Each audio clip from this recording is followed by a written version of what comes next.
Hey my friends, my name is Jason. We're going to be going through a whole bunch of different fundamentals of how to make your short form content go viral. And look, I know there's a whole bunch of people out there that are really getting discouraged because the views are a little bit lower than what they actually want, but there are a few key fundamentals that we really need to start applying right now that's really going to up your game, be above everyone else, and start growing your brand or your client's brand. Now, is this not the smallest and tiniest Sony E-mount lens you've ever seen? And no, this section isn't about the lenses, it's about a visual hook. Creating a visual hook within that 3 to 4 seconds is absolutely crucial. This is really going to captivate the audience into staying and not swiping off your video, which is going to tell the algorithm to point people towards that video and obviously get more views. And just like the lens trick, visual hooks can come in many different ways. Physically doing something can make the scene look a little bit more interesting. You can even pretend to drop things, or you can hold the microphone, come in nice and close, and you just got to get a little bit creative when it comes to these kind of visual hooks. Even putting your camera into some weird and interesting places can be a pretty interesting visual hook. And I mean, the sky's the limit with this one, so just get creative with your visual hooks. You've got the tools, so try whatever you can, but let's get back to the studio and talk a little bit more.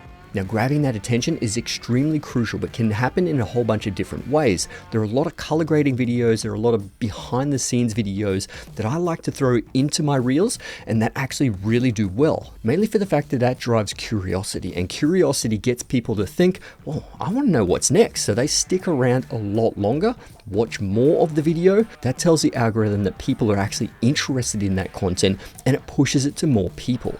Now, another way of creating a visual hook is actually having some titles. Having titles at the bottom is pretty interesting because some people actually still watch Reels, still watch TikToks without having the audio on. So if they could actually have something that they could read on the actual screen, this is going to help them stay a lot longer and maybe just understand the video a little bit more, specifically if they do have that video on mute. Now, how many times at work you've been scrolling on Instagram or through TikTok and you've got it on silent and you're just looking at the titles? I mean, yeah, it happens a lot. Subtitles definitely do help sometimes. Now, these next ideas actually use titles or headings as part of the visual hook right at the start. 1, 2, 3, ho! And you can see this cafe one, very basic, very simple, but a decent visual hook right at the start. Didn't go viral, but it's still got some really nice views. And sometimes this is what matters the most as well. Now, personally, I use these type of titles in my videos quite a lot because it gets people to slow down, makes them read, and then obviously makes them stay longer in the video to see the result.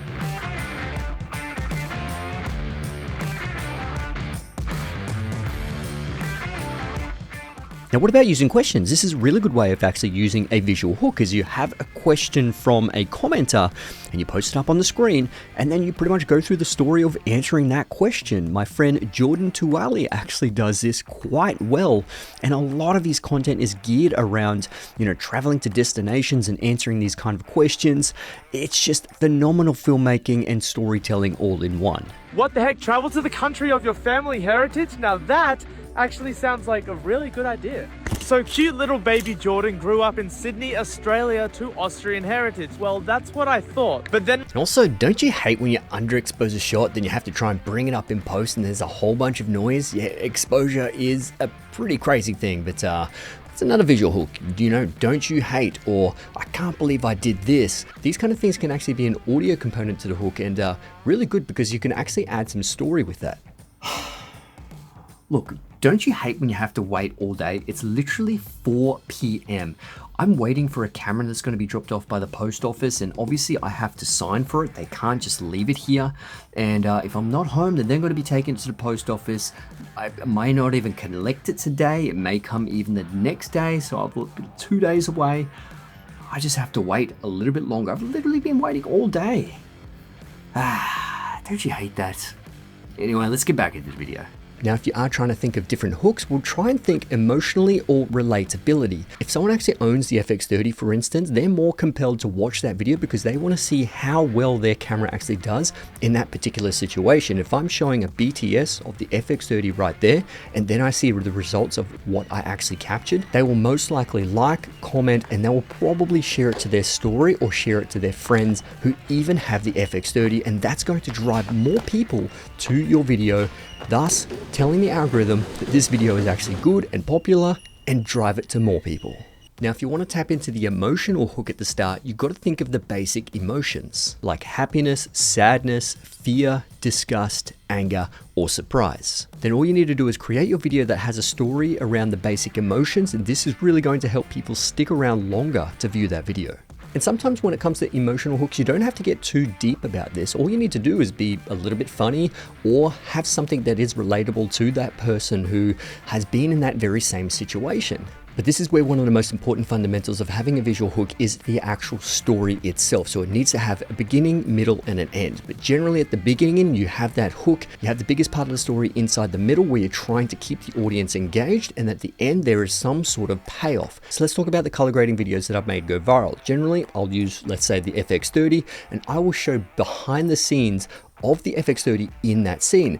And a lot of people will be like, well, I'm curious to see how well this FX30 is going to do. And then I'll go through a color grading process. I'll show the S-Log footage, then I'll show the Rec 709 conversion light and my whole process of my color grading. And people want to wait around to the end to actually see the results. And then when they see the creative grade or creative look right at the end, that is the payoff. And by the whole process, unknowingly, they've watched the whole video, and some people actually want to watch it again so they can see the process. But same thing again, this is actually going to tell the algorithm to push it towards more people, thus giving you more views and definitely giving you more of a chance to go viral. Now, there was another viral piece of content that I did that actually got about 1 million views, and it's very, very simple when it came to the actual story of it. Essentially, it was basically an educational video. I showed at the start, which was the visual hook, and that was the actual problem that a lot of people were getting and how to actually overcome that problem. And essentially that is just the basic story. Show the problem at the start, go through on how to actually fix that problem, and then obviously the payoff at the end is the result of actually fixing that problem. Very simple process, but it went viral. Now, overall, when it comes to storytelling, don't fit too much in one 60-second video. You want to try and tell one story. Try and make it very simple for the audience to catch on and follow your journey within that video. Because if there's too many complicated elements in the video, people are literally just going to click off because they don't really have the mental energy to stay around, and they'll just prefer to watch something else right there and then. But one of the key fundamentals of any kind of content online is you need to tick off at least one of the 3 E's. That comes down to entertain, educate, and engage. Your videos must provide some form of entertainment, it needs to provide some form of education, but then it needs to provide that engagement, so people liking, commenting, and sharing it to their friends. That is a massive one when it comes to pushing it through the algorithm. Because right at the end, if you tick off all 3 of those, you're going to have a story that's going to be compelling and getting people to stay longer, because people don't just stay for the aesthetics of the video, they actually want to see everything. They want to be entertained, they want to be motivated, they want to learn something, and then obviously they want to comment or share it to their story or share it to their friends. There's one viral video that was literally 7 seconds long, and all I did was take a video of all the Sony lenses when I was at an event. Now, what did this video actually do when it came to the 3 E's? Well, essentially, it didn't really educate because it was just a whole bunch of lenses and people would see those lenses. Did it entertain? Absolutely, because a lot of people were like, wow, that is so cool seeing so many different lenses. And the last one is that it did engage. A lot of people were like, wow, that's a lot of lenses. That's incredible. Oh, I need to say something about it. I need to share that to my story. I need to share that to my friends. How do I actually get to these events to play with all these lenses? There were so many comments that were actually talking about that situation, and engagement is one of the key fundamentals when it comes to creating viral content. Now, another one of the 3 E's that actually ticked off 2 of the 3 E's, that happened to come down to entertainment and then engagement. And this video was extremely easy to do because I hit my target audience with photographers and videographers and keeping their lens boxes, not actually throwing them out. So essentially they felt like they weren't alone and they wanted to actually comment and say, hey, this is exactly what I do. They were sending it to their friends, but it was entertainment that they could actually share across their social media platforms and to their friends. So if you can find those entertaining videos and make them relatable, this is what's really going to push that content forward through the algorithm. Now, when it comes to the filming tips of these, generally I film in 4K, then I actually just have a 1080p timeline. 1080p definitely is enough for a lot of short form content. You don't actually have to use 4K footage. A lot of times, generally wherever you're going to be posting this, it's going to be compressing the file anyway. So compressing it yourself into a 1080 file, nice and small, but really high production quality is going to help you in the long run. Now, in terms of gear, what do I use? This is probably one of the most interesting parts that a lot of people invest time in, and unfortunately, it's probably the one that actually doesn't matter the most. Like, all I need is a really nice fast autofocus camera with a great autofocus lens and some audio. So I choose the Sony a7 IV. That pretty much does all my talking head pieces. The autofocus is phenomenal. You can film up to 4K at 10-bit 422 color, so you have really good color depth and accuracy. And then obviously the autofocus performance is incredible. And I have the 24mm f1.4 G Master lens. It's amazing image quality. It's obviously weather sealed. It's just overall a brilliant focal length. It shows just enough of my environment and it makes me look quite natural, and I'm not too far away from the camera as well. And in terms of the microphone, I'm using the Shure SM7B. This is going to give the best audio quality for me in this nice treated sound room, but also that records directly into a Zoom F3 recorder, and that obviously gives me a 32-bit float internal audio where I can push and pull the audio however I want, and I won't clip my audio, which is fantastic. But if I'm on the road and I'm vlogging, the ECM B10 or the ECM B1M, they're two fantastic shotgun microphones that you literally just plug it directly into your hot shoe. It'll power directly through that, and you can actually select it just on auto, and it will actually adjust the audio levels to obviously the best and most optimal audio levels for your talking.